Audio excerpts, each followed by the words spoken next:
Se mi zdi, da bi bila super božičnica, da bi eno pisno ocenjevanje zamenjali z ustnim ocenjevanjem. V šoli bi si želela, da bi imeli več knjig, pa da bi bila knjižnica malo odprta.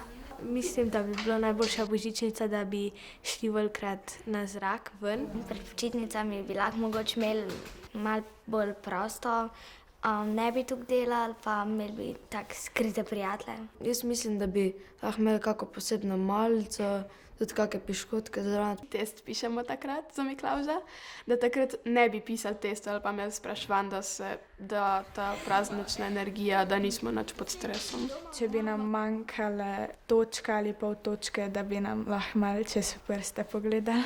Imeli kako posebno kosilo mogoče, bi naredili kakšne jedi, ko jih vsak otrok ima rad. Nam bi lahko dali za božičnico od šole bonus točke, zaradi tega, ker pač boš lahko tako dobil boljšo oceno.